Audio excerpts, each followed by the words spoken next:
ഇന്ന് കുറെ തരത്തിലുള്ള വസ്ത്രധാരണങ്ങൾ ഇറങ്ങിയിട്ടുണ്ട്. ഒരുത്തന്റെ ഔറത്ത് കാണുന്നത് മോശമല്ലാത്തൊരു കാലമാണ്. ഔറത്ത് എന്ന് പറഞ്ഞാൽ ഗുഹ്യഭാഗം മാത്രമല്ല, ഒരുത്തന്റെ തുടഭാഗം പുരുഷൻ അങ്ങോട്ടും ഇങ്ങോട്ടും കാണുന്നത് ഹറാമാണ്. കേവലം ഗുഹ്യഭാഗം മാത്രമല്ല, മുട്ടുപൊക്കളിന്റെ ഇടയിലുള്ള മറ്റു സ്ഥലങ്ങളും നീ യാത്രയ്ക്കുള്ള എളുപ്പത്തിന് വേണ്ടി നാണമില്ലാത്തവനെ പോലെ ഇന്ന് കുറെ പാൻസും ഷർട്ടും ബർമുടയും കുർമുടയൊക്കെ ഇറങ്ങിയിട്ടുണ്ട്. അതാ രാവിലെ നടക്കാനൊരു പാൻസ്, ഉച്ചയ്ക്ക് കളിക്കാനൊരു നിക്കറ്.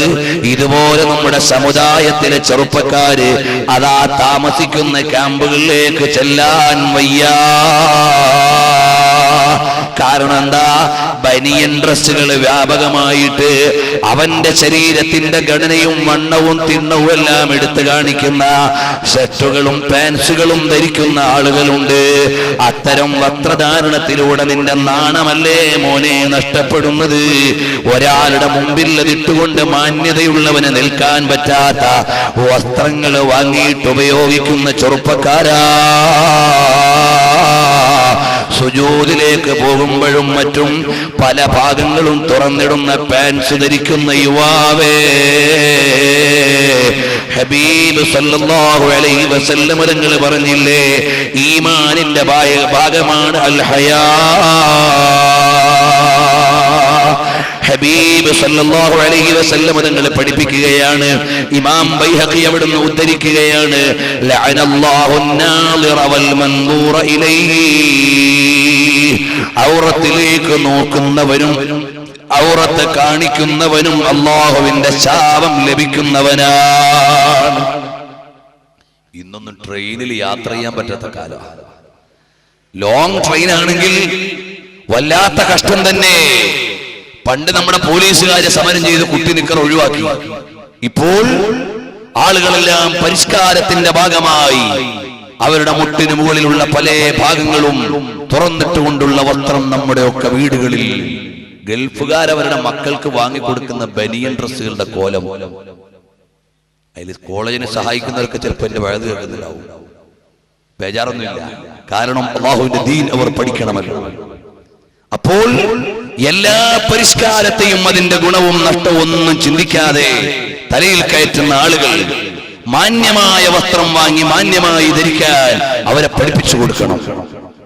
ഞാനൊരിക്കൽ എറണാകുളത്ത് ഇങ്ങനെ പാസ് ചെയ്യുമ്പോൾ പള്ളിയിൽ കയറിയപ്പോ രാവിലെ തന്നെ കുട്ടികൾ മദ്രസയിലേക്ക് വരുന്നുണ്ട്. അതിൽ കുറെ കുട്ടികളുണ്ട്, ചെറിയ മക്കള്, സ്കൂളിലും മദ്രസയിലും പഠിക്കുന്ന കുട്ടികൾ. അതാ മുട്ടുവരെയുള്ള നിക്കറും അവിടെ വരെ എത്താത്ത നിക്കറും ഒക്കെ ഇട്ടു മദ്രസയിൽ. ഞാൻ ചോദിച്ചു, മോനെ ഞങ്ങളുടെ നാട്ടിലൊന്നും ഇങ്ങനെ മദ്രസയിൽ വരില്ലല്ലോ എന്ന്. ആ കുട്ടിയോട് അങ്ങനെയല്ലേ പറയാൻ പറ്റൂ? കുട്ടിയോട് പറയാൻ പറ്റുന്ന രൂപത്തിലേക്ക് ഇങ്ങനെ പറഞ്ഞു ഒപ്പിച്ചു കൊടുത്തു. മോനെ അതുകൊണ്ട് നാളെ മുതൽ ഉപ്പാനോട് പറയണം, ഉമ്മാനോട് പറയണം, ഇതിട്ടുകൊണ്ട് മദ്രസയിൽ വന്നുകൂടാ എന്ന് പറയണം. എന്നെ കൊണ്ട് കഴിയും പോലെ ഞാൻ പറഞ്ഞിട്ട് പോന്നു. അപ്പോൾ അതുപോലും നിസാരമായി കാണുന്ന കാലമാണ്. പല സ്ഥലങ്ങളിലും സുബഹിക്ക് ചെല്ലുമ്പോൾ ഏതെല്ലാം കോലത്തിലിട്ട് നിസ്കരിക്കാൻ വരുന്ന ആളുകളെ എന്റെ ശബ്ദം കേൾക്കുന്നവർ UAE-യിലും മറ്റുമൊക്കെ നേരിട്ട് അനുഭവിക്കുന്നവരോ ചെയ്യുന്നവരോ ഉണ്ടാകാം. പറയട്ടെ, മാന്യമായ വസ്ത്രം ധരിക്കൽ ഈമാനിന്റെ ഭാഗമാണ്. അൽ ഹയാഉ മിനൽ ഈമാൻ. നിനക്ക് ഹയാ ഇല്ലെങ്കിൽ എന്താ മോനെ ചെയ്തുകൂടാത്തത്? എല്ലാം നിനക്ക് ചെയ്യാവുന്നതാണ്. അപ്പോൾ ലഅനല്ലാഹു നാളിറ വൽ മൻദൂറ ഇലൈഹി.